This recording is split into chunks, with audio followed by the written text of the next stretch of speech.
tenemos la santidad es un estado, la santificación es un proceso. Una cosa es matricularse en la universidad y otra cosa hacer todo el proceso para terminar y graduarse.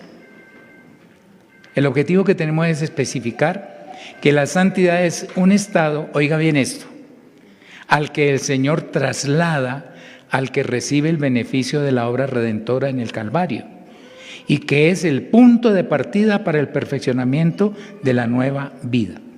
Ay, yo quiero vivir diferente. Comience por permitir que el Señor lo pase de las tinieblas a la luz, de la potestad de Satanás a Dios, del mundo donde están perdidos todos al reino de su amado Hijo, al reino de las tinieblas, al reino de su amado Hijo. Cuando Él ya nos sacó de allá y nos puso aquí, entonces podemos comenzar ese proceso. Somos santos, no perfectos. Pero es que cuando confundimos decimos, no, santo no, porque uno tiene, no, sí, ya Él nos declaró santos. Yo le pregunto, por favor, los que son colombianos levanten la mano. Ahora, no la baje, no la baje. Dejen la mano arriba solamente los colombianos perfectos, que tributan todo, que no empujan en Transmilenio. No, hermano. Al contrario, los colombianos somos así, pero somos colombianos, ¿no? Él nos santificó, nos puso en ese terreno, ahora somos santos. Pero todavía tenemos errores. Claro, es que hay que perfeccionar ese estado en el que Él nos puso. Pero no es que a punta de perfeccionamiento me meto en la santificación. Yo no me puedo santificar. ¿El mundo qué está haciendo? Cambiando las reglas de juego que Dios le puso, las condiciones que Dios le puso. Cuando comienzan a llamar a lo bueno malo y a lo malo bueno, ellos se están desviando, porque Dios es inmutable, no cambia. Y si Él dijo es malo, es malo. No es un Dios que dice, bueno, por hoy no es malo.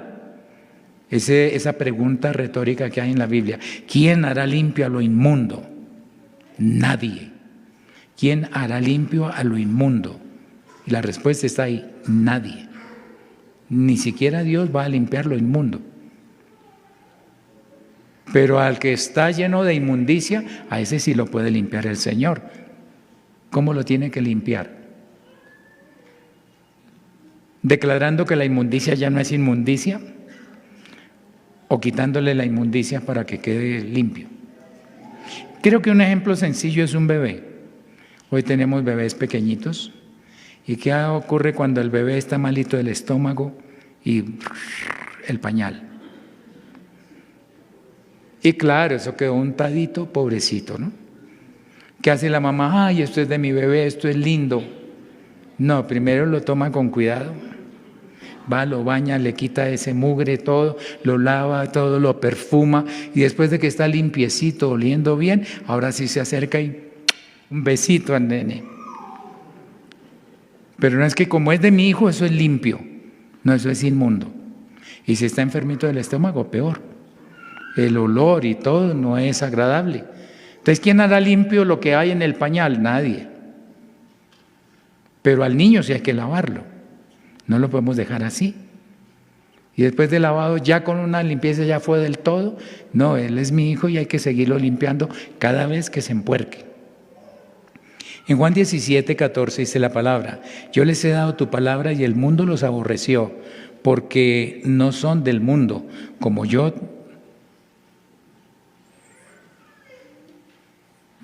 tampoco yo soy del mundo.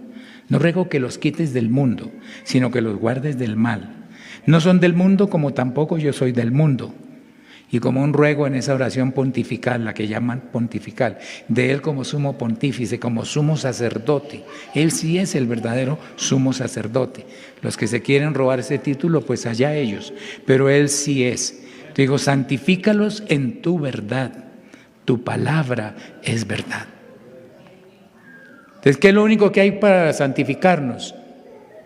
Señor, santifícalos en sus costumbres, que todos hagan lo que es bueno en la Pentecostal y quedan santificados. No, eso no sirve. Es la palabra de Dios la que nos santifica.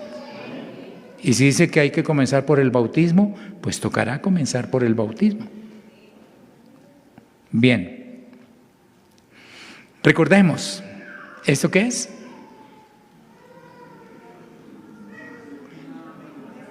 Bueno, sí, es una fotografía, ¿un dibujo de qué?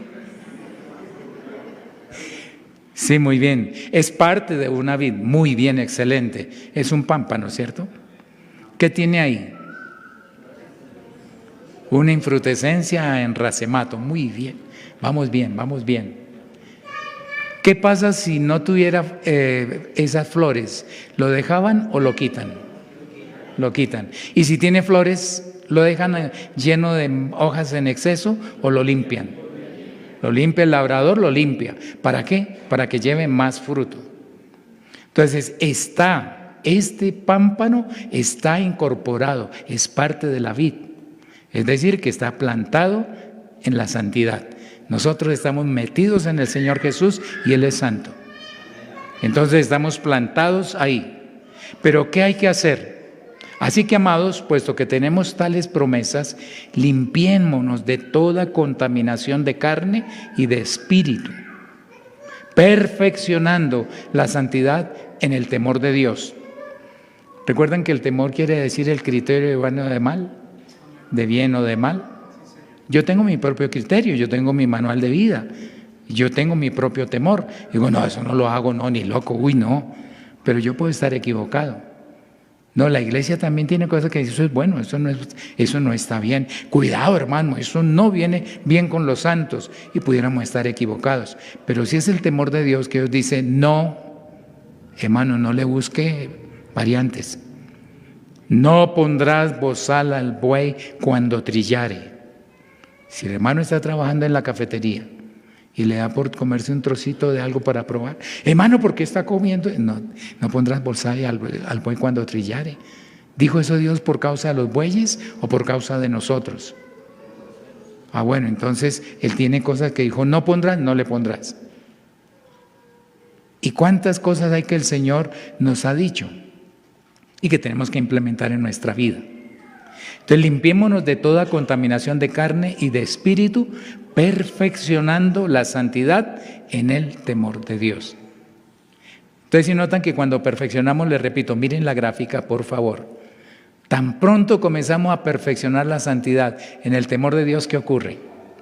Llevamos fruto.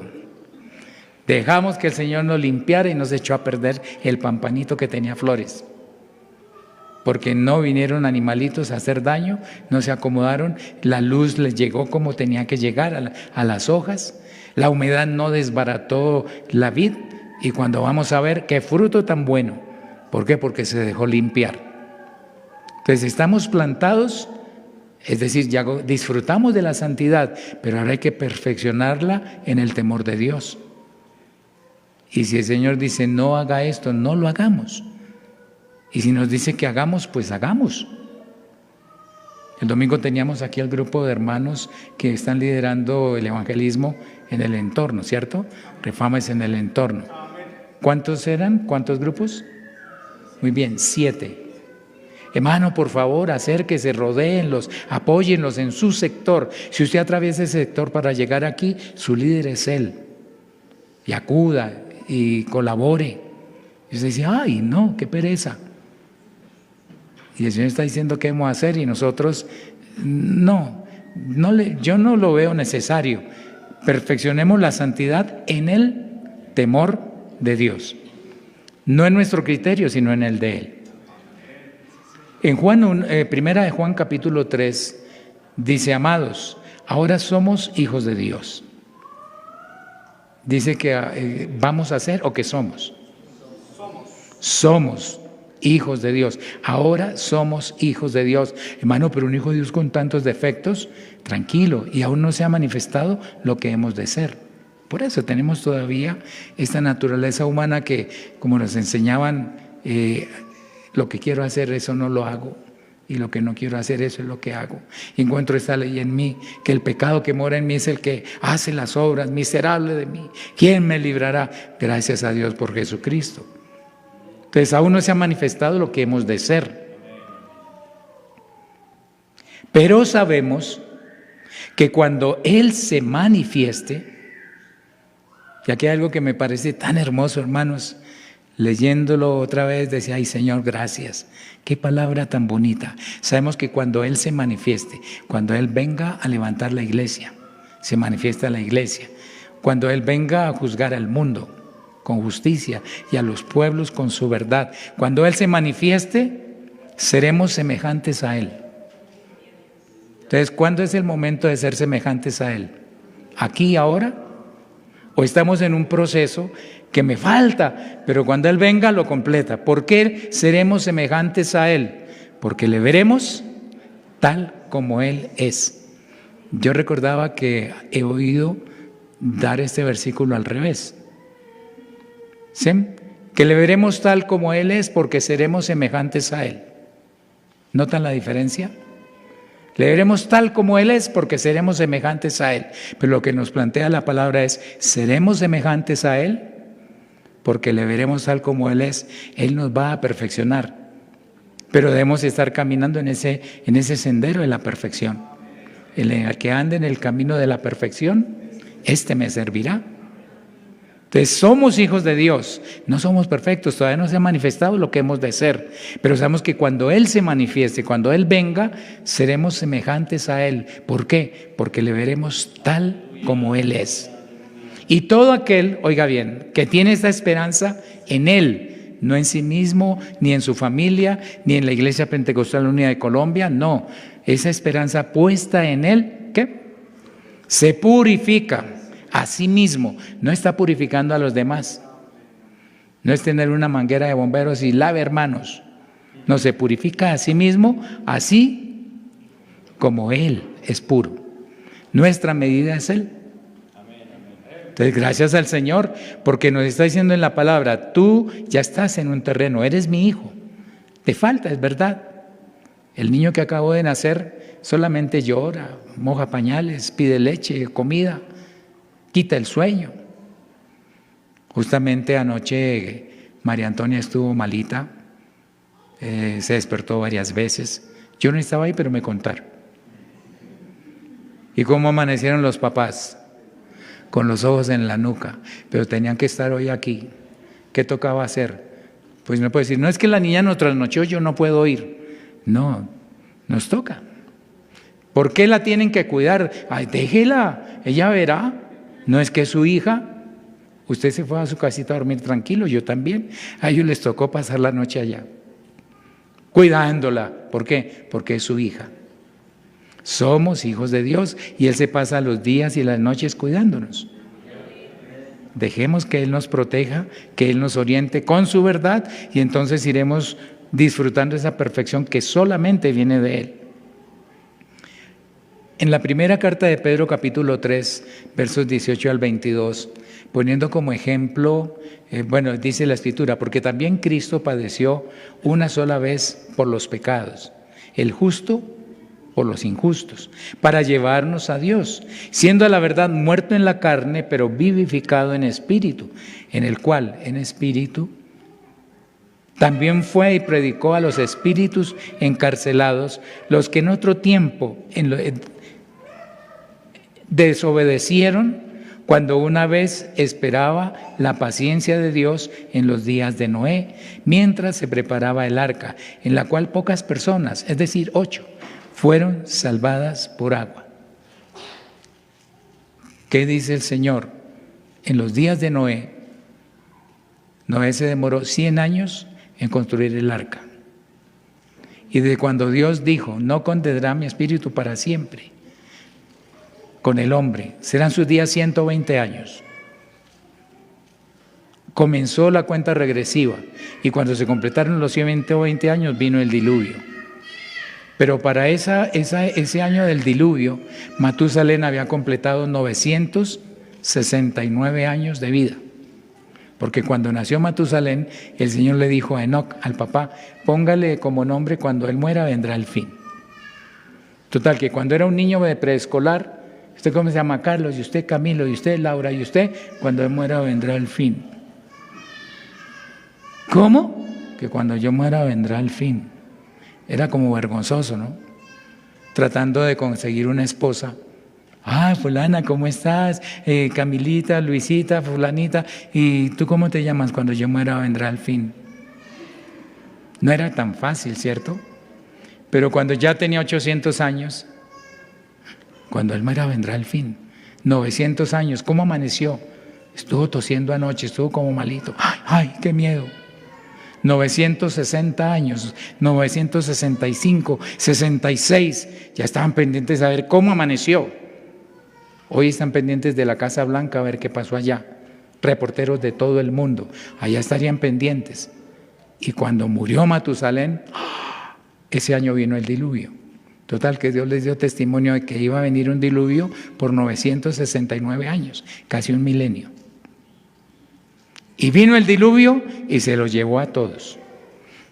Pero mientras se preparaba el arca, en la cual solamente 8 se salvaron, Dios les estaba predicando el Espíritu de Cristo, la intención salvadora de Dios, lo manifestable de Dios para salvar estaba en Noé. Noé era pregonero de justicia y está diciéndole: va a llover, va a venir un diluvio, venga vecino, no, yo le regalo brea y yo le vendo la madera barata, pero ay, no me venga con esa locura, es que llover, ¿qué es eso?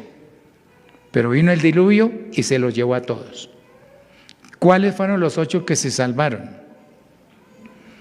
¿Se quedaron por fuera o entraron en el arca? La doctora Neila Serrano, en un posgrado de arqueología bíblica, hizo un estudio estimado mirando el índice de natalidad, de morbilidad, las condiciones que podía tener la humanidad en ese momento, desde Adán hasta los días de Noé, todas esas generaciones.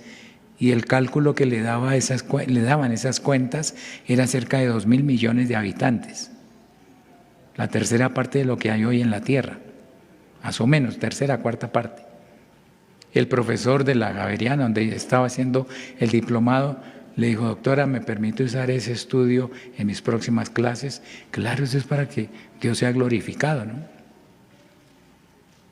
Total, que no eran poquitas personas, es que eran 15 y se salvaron 8, apenas 7 se condenaron. Fue una cantidad impresionante. Hermano, ¿cómo está el mundo de hoy? ¿Cuántos son los salvados? ¿Y cuántos son los que se van a perder? Y allá era el arca. Ahora dice que para esta época es Cristo, ¿no? El bautismo que corresponde a eso ahora nos salva. No quitando las inmundicias de la carne, sino como la aspiración de una buena conciencia hacia Dios, por la resurrección de Jesucristo, quien habiendo subido al cielo está a la diestra de Dios, asumió todo el poder como Dios, y a él están sujetos ángeles, autoridades y potestades. Primera de Pedro 3, 21 es este último versículo. Vamos a desmenuzarlo un poquitico. Miremoslo así. El bautismo, al primero que lea le damos un premio. ¿Nos salva o nos salva? El bautismo sí salva. Hoy hay iglesias grandes diciendo que el bautismo no tiene poder salvífico, dicen así. Pero la Biblia dice que el bautismo nos salva. Claro, no es que el bautismo aquí es el que nos salva, sino porque ese bautismo representa nuestra aceptación, recibir el beneficio del sacrificio hecho en el Calvario. Entonces, representado en el bautismo, pues si no me matriculo en la universidad, no soy alumno. Entonces, el bautismo nos salva. Y dice la Escritura: no quita las inmundicias de la carne.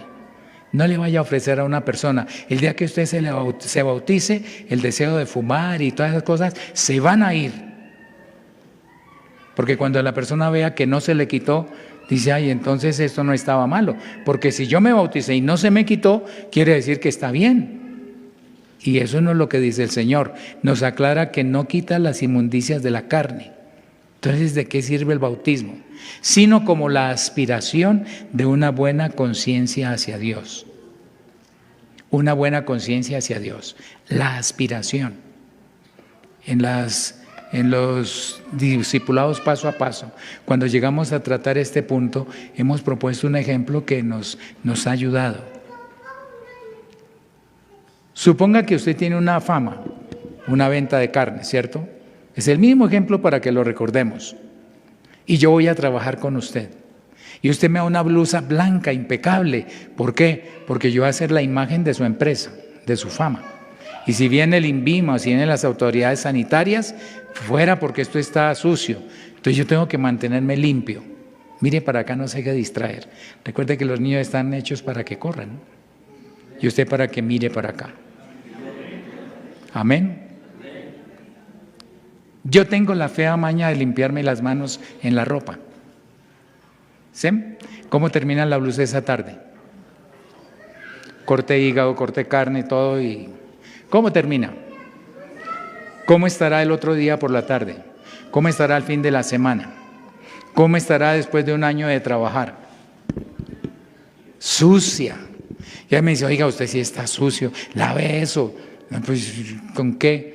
Échele Biosol, échele esto, échele aquello, échele aguarrás, échele tiner. Y yo hago todo lo que me dicen y no, lo que hace es revolver más el mugre, ¿no? Un día me recosté contra la carrilera y la llené de grasa. Ay, si ve, por más de que uno se cuide. Lo cierto es que 14 años después de tener esa blusa, el ser humano ya está sucio, sucio, cochino, recochino. De pronto alguien le dijo, esa mancha le sale con ácido sulfúrico. Y entonces yo voy y le echo ácido sulfúrico y sí sale la mancha, con todo y tela, ¿no? Y queda un hueco. Cuando, ay, me rompió, pero le quitó la mancha, ¿cierto? Sí, pero viene un amigo, alguien a decirme, ¿sabe cuál es su problema? Dígame, que es que usted tiene la maña de limpiarse las manos en la ropa. No haga eso. Digo, ay, ¿verdad, no? Tome una toallita, manténgala ahí, se limpia las manos antes de manejar el dinero. Cuando maneja el dinero, báñese, hágalo con higiene. Esos son los principios mínimos. Ay, sí, tiene toda la razón. Y desde ahí no me vuelvo a limpiar las manos en la ropa. Pregunto, por el hecho de no seguirme limpiando las manos en la ropa, ¿la blusa quedó limpia o está tan sucia como estaba hasta ese momento? Está sucia. Y yo sufro y trato y me controlo y de todo y con mi esfuerzo lo estoy procurando. Pero el día que estaba cortando hígado y saltó un chisguete de sangre, ¿qué digo yo? ¿Sí ve? Pues más de que uno quiera, eso no es para mí. Y vuelvo a lo mismo. ¿Por qué? Porque una mancha más, una mancha menos. Pero si usted como patrón me dice, oiga, usted tiene ese problema y lo que le dijeron es verdad. Pero la única forma de que usted puede cambiar es que yo le arregle ese problema. Présteme la blusa y yo se la lavo. No sé cómo, pero como que usa sangre para lavarla. Lo cierto es que usted se la lleva y me la trae blanquita, blanquita, blanquita, como al comienzo. Sé que es la mía porque tiene el roto. Digo, ay, sí es la mía. Claro, pero está tan blanca. Pregunto, ¿cuándo es más fácil no limpiarme en la ropa? ¿Cuando está blanquita, blanquita o cuando la tenía con mugre revuelta y como estaba hasta ese momento? Cuando está blanquita yo tengo cuidado. Y si me salta el chisguete de sangre, ¿qué hago? Lo esparzo y digo, eso no sirve de nada. Me va a decir, mire, me manché, fue sin culpa, yo no quería hacerlo, pero me manché. Y usted la toma y me vuelve a limpiar y dice, no, ya. No hay problema, por eso le puse esa limpieza que tan pronto usted diga, no la quiero, yo lo limpio. Cierto que esa limpieza sí me da la aspiración de una nueva conciencia, de una nueva manera de manejar mi relación con la carne, con el hígado, con el menudo, con todo. No, ya no, porque es que estoy limpio. Por eso algunas personas que oyen el Evangelio predicado en una iglesia en donde no lo bautizan en el nombre de Jesucristo para el perdón de los pecados, pero le enseñan cómo vivir en santidad, la persona se esfuerza y procura, pero algún día vuelve a fumar, vuelve a bailar, vuelve y se emborracha. Eso no es para mí. Yo intenté, yo iba a una iglesia, pero no, yo no pude. Claro, con sus fuerzas no va a poder nunca. Pero cuando viene con humildad a pedirle al Señor que lo transforme y le dice, dame tu alma, ven, yo te la lavo. Yo he intentado de todo y fracasé, Señor. Pero si a usted le falta más lejía, más jabón, Señor, déjame, yo intento. Está bien, Pero cuando llegamos rendidos, yo no puedo, Señor, ayúdame. Te dice, bueno, ven. Y arrepentidos le entregamos nuestra vida, nos lava con su sangre, nos limpia de todo pecado y ahora uno recién limpiadito que sale de la pila bautismal ya no quiere empuercarse con nada. ¿Qué le dio el bautismo? ¿Le quitó la inmundicia de la carne, las malas costumbres, o le dio la aspiración de una buena conciencia hacia Dios? Me voy a limpiar, no, estoy limpio, ¿cómo me voy a empuercar? No, yo ya, ahora sí soy cristiano, no. Pero el que no se ha bautizado, bueno, tomémonos esa que algún día cuando me bautice Dios también me la perdona. Hagamos eso que algún día. Pero el que ya es bautizado dice, no, yo no puedo tomarme libertades. Por eso no es que quite las inmundicias de la carne, sino que da la aspiración de una buena conciencia hacia Dios. Repasemos, el bautismo nos salva. Lo que está escrito en verde era lo que había entre paréntesis en el acetato anterior, en la diapositiva anterior. Y lo que está fuera del paréntesis es lo que tenemos en azul.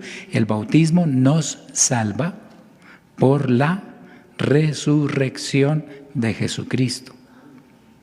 No es que el pastor me perdonó los pecados en el bautismo, no. Usted aceptó la limpieza que el Señor le da y entonces Él lo limpia por su sacrificio en el Calvario. Y por eso la sangre es como la muestra de que hubo un sacrificio. Bendito el nombre del Señor. ¿Qué viene después? Ya me bauticé, ya comencé. Claro, ya me pasó Dios de las tinieblas a la luz. Me santificó, me puso aquí. ¿Ahora qué sigue? Pues en el mundo me llenaban con basura. Era inevitable que la televisión, los medios masivos, la gente, todo, estuviera almacenando cosas y yo las daba por ciertas y las aceptaba y mi vida era terrible. Colosenses 1, del 9 al 14 dice, por lo cual también nosotros desde el día que lo oímos, no cesamos de orar por vosotros y de pedir que seáis llenos del conocimiento de su voluntad en toda sabiduría e inteligencia, ¿qué? Espiritual. Sabiduría e inteligencia espiritual. ¿De dónde sale esa sabiduría? ¿La puede dar el mundo? Bueno, aquí nos toca usar una Biblia, pero recuerde que más que la Biblia como libro es lo que Dios nos habla a través de su palabra. Cuando nos predican y nos amplían lo que Dios quiere decir ahí, ahora sí entiendo, claro que sí. Y entonces esa palabra entra profundamente. El día que usted estaba orando y vino un versículo o vino un recuerdo de algo que Dios le dijo alguna vez y usted dice, Dios me habló y me dijo, es porque Dios de verdad está tratando de que nosotros seamos llenos del conocimiento de su voluntad en toda sabiduría e inteligencia espiritual, no mundana. Para que andéis como es digno del Señor. Él merece que andemos con santidad, ¿cierto? Nos santificó. Para que volvamos otra vez como el cerdo al lodazal, como el perro a su vómito. No, el Señor dijo, no. Es para que viva así y sea fiel hasta la muerte, para que andéis como es digno del Señor, agradándole en todo. No es en parte, sino en todo. Nuestra manera de hablar, de caminar, de vestir, de negociar, en todo, agradándole en todo, llevando frutos en toda buena obra y creciendo en el conocimiento de Dios. Hay que seguir creciendo en el conocimiento de Dios. Fortalecidos con todo poder conforme a la potencia de su gloria, para toda paciencia y longanimidad. Longanimidad quiere decir largura de ánimo. Eso de seguir extendiendo el ánimo, la misericordia, la bondad, eso es para que crezcamos en todo esto, con gozo, dando gracias al Padre que nos hizo aptos para participar en la herencia de los santos en luz, el cual nos ha librado de la potestad de las tinieblas y trasladado al reino de su amado Hijo, en quien tenemos redención por su sangre y el perdón de pecados. Ese es el punto de partida. Y concluyamos reflexionando. Pregunto yo, ¿la santidad funciona en blanco y negro? ¿Qué querríamos decir con que es blanco y negro? ¿Que sí o no? Sería tanto como decir, ¿se bautizó, sí o no? Sí, yo a mí me bautizaron, pero en el nombre de Jesucristo, para el perdón de sus pecados, está arrepentido y se bautizó, ¿sí o no? No, tiene que bautizarse, tiene que arrepentirse. No, sí, ya lo hice. Ah, bueno, es un hijo de Dios. Han llegado personas descarriadas, que uno les ve el aspecto y dice, un inconverso, pero cuando comienza a hablar, dice, no, yo sé, el Señor es bueno. Usted asistía a la iglesia, sí, hermano, yo fui bautizado, ya recibió el Espíritu Santo, a mí me usaban, pero no sé qué me pasó. Bueno, es un hermano nuestro que está apartado, es un hijo pródigo que volvió, pero es hijo. Así se crea que es un jornalero, o que aspira a ser jornalero, pero es hijo. Y entonces los hermanos mayores ponen, ah, qué bonito, fue al mundo y ahora que viene a ese sí lo van a usar. A lo que le toca a uno es descarriarse para que lo use después. No se las crea. Todo lo mío es tuyo, hijo. ¿Cómo me pides un corderito si todo es tuyo? Entonces, ¿la santidad es en blanco y negro? Sí. O es santo o todavía no ha sido santificado. Recuerde que santidad y perfección son diferentes. ¿Qué viene luego? La santificación es una gama, ¿cierto? Ya me corrí un poquito, ya por lo menos no me gusta la bebida alcohólica, pero me insisten y otra vez vuelvo a lo mismo, pero ya no me gusta, uy, me sabe feo. Y cuando Dios nos cambia esos gustos, nos vamos acercando más. Y ahora, oye, ven, hay un ayuno, ay, sí, yo quiero ir, y nos llena con su espíritu y nos va perfeccionando. Nos va llevando en el proceso. Lo hace Él en nosotros por medio de su palabra, por su espíritu. Entonces la santificación sí es una gama. Hay unos que llaman casi blanquitos, casi al final. Otros estamos aquí comenzando. Pero vamos de para allá. Lo grave es que alguien que ya había llegado hasta aquí, ay, pero es que esto está como difícil, tanto tiempo perdido en la Pentecostal. Bueno, yo no sé si voy y busco por allá. Ya se desconvirtió, ¿no? Se convirtió al revés. Y ahora comienza a vivir, ya perdió todo lo que había hecho, él está en el camino de la perdición. Pero el que iba por ahí y se arrepintió y se convirtió, apenas no ha dado ni un paso, pero ya está en el camino de la salvación. Si da el paso y se arrepiente, y el otro y se bautiza, y el otro y obedece la palabra, claro que sigue. Y viene el Señor y lo que falte, en su venida lo perfecciona, porque le veremos tal como Él es. Y entonces seremos semejantes a Él.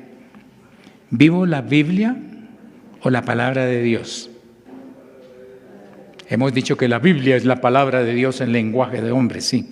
Pero ¿qué es lo que yo vivo? ¿La Biblia como una verdad así escrita en papel o esa palabra de Dios que permanece para siempre, así no hubiera Biblias?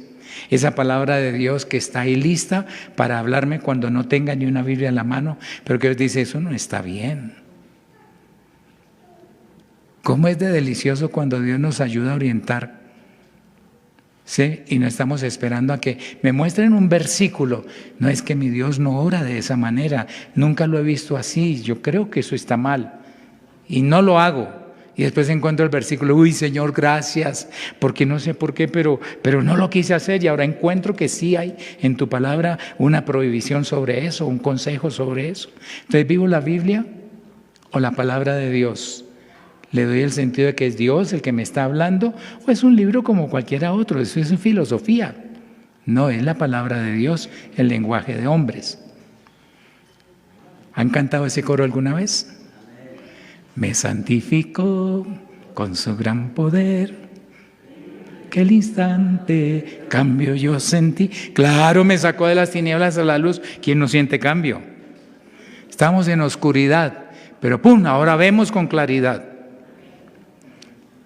¿Ya me matriculé para la vida eterna? ¿En qué momento me matriculo? Cuando el Señor me santifica, me saca de allá y me pone en la santidad. ¿Y cuándo recibo eso? No le crea ese cuentico de que alguien que iba en un avión, que se iba a caer, y entonces alguien que iba un pasajero al lado, le dijo, no, si recibe a Cristo en su corazón, ya todo está arreglado para la eternidad. Cristo te recibo. Y se murió y salió volando para el cielo. Eso suena poético, romántico, pero no es verdad. El que creyere y fuere bautizado será salvo. Si Dios salva a alguien en esas condiciones, Él es soberano y yo no me voy a enojar. Pero yo no puedo decirle a una persona que eso es suficiente, porque sí tiene tiempo para arrepentirse y bautizarse. Pero cuando está en cuidados intensivos ya no va a poder. Ay, que venga vuestra señora bautiza. Y el médico dice, está entubado, ¿cómo se le ocurre? No lo podemos desconectar. Hermano, es mejor estar listos porque hoy es el día aceptable. Hoy es el día de salvación. Y ese otro coro que cantamos recordando las palabras de Juan el Bautista. Es necesario que tú crezcas y que yo mengüe.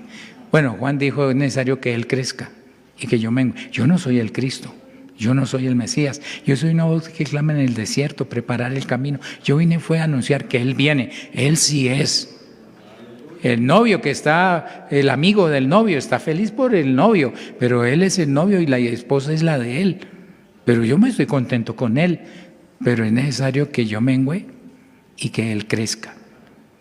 Es necesario que tú crezcas y que yo mengüe, Señor. Es decir, que en mí se forme cada día más esa identidad como hijo de Dios. ¿Acaso puede un ciego guiar a otro ciego? ¿No caerán ambos en el hoyo? Piénselo, hermano, un ciego guiando a otro ciego. Si siga derecho que por aquí es. Yo me acuerdo que aquí, si huele a la salchichonería que hay aquí adelante, a 20 pasos, pero no se dio cuenta que quitaron una alcantarilla, se la robaron. Bueno, en los países donde se roban las alcantarillas. Yo pregunto, ¿cuál de los dos cae en el hoyo? A este con el pie derecho, a este con el pie izquierdo, pero ahí quedaron. ¿Por qué? Porque es un ciego guiando a otro ciego. Pero si es un niño, por pequeñito que sea, cuidado que allá hay un hueco, porque sí está viendo, ¿no? Entonces no deje que lo guíe un ciego. Dice el Señor, el discípulo no es superior a su maestro, no es superior. Mas todo el que fuere perfeccionado será como su maestro. Entonces hay un proceso. Ya me hice discípulo de Él. Él es mi maestro. Ahora que me perfeccione. Y si Él me dice, tienes que hacer esto. Ay, no, Señor. Perfeccióname, pero sin tener que hacerte caso. No es que los consejos de Él son verdad. Él es la verdad. Que Dios nos ayude, hermanos, para no creernos superiores. Y si Él oró, y si Él dijo, Padre, te doy gracias, pues nos toca a nosotros vivir con gratitud, con acción de gracias a nuestro Padre Celestial. Y si Él dijo, me es necesario pasar por Samaria para salvar a una mujer y volverla misionera, nos toca a nosotros también ir a salvar a alguien. Yo no sé si va a ser misionero, pero vamos a salvarlo. Bernabé hizo el viaje hasta Petra y fue a Damasco y se trajo a Saulo y lo presentó a los discípulos y después vino a ser el apóstol Pablo. Si Saulo no hubiera ido,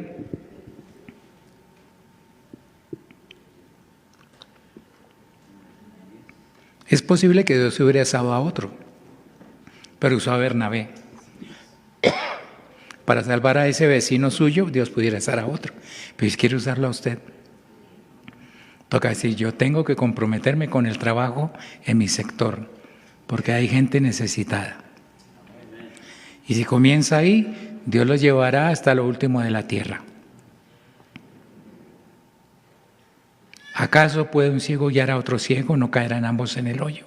El discípulo no es superior a su maestro, mas todo el que fuere perfeccionado será como su maestro. ¿Por qué miras la paja que está en el ojo de tu hermano y no echas de ver la viga que está en tu propio ojo? ¿O cómo puedes decir a tu hermano, hermano, déjame sacar la paja que está en tu ojo, no mirando tú la viga que está en el ojo tuyo? Hipócrita. Saca primero la viga de tu propio ojo y entonces verás bien para sacar la paja que está en el ojo de tu hermano. Yo le digo a otro hermano, ofrende con generosidad y yo ofrendo con tacañez. Hermano, ore con intensidad y yo ni oro. Pero yo le digo, hermano, ore sin cesar. Y yo oro continuamente, pues puedo hablarle y decir, hermano, eso es bueno. Lástima que no pudimos grabar las dos enseñanzas, las tres enseñanzas de los devocionales de las 5 y las 9, ¿cierto? 5 y 9. Pero hermano, qué bendición esos recorderis que el Señor nos hace con experiencias de vida. testimonios de vida. No es solamente la Biblia, sino esa Biblia hecha realidad en el testimonio de los hermanos que nos enseñaron la palabra. Gracias a Dios por su misericordia. Entonces verás bien para sacar la paja del ojo de tu hermano. No es la teología de la liberación. Acéptelo tal como es, no pretenda cambiarlo. No si queremos cambiarlos. Si queremos que el mundo cambie y que el pecador deje de ser pecador. Pero para eso tenemos que estar listos para castigar toda desobediencia, pero cuando nuestra obediencia sea perfecta. Gracias al Señor. Bendito el nombre de Jesús.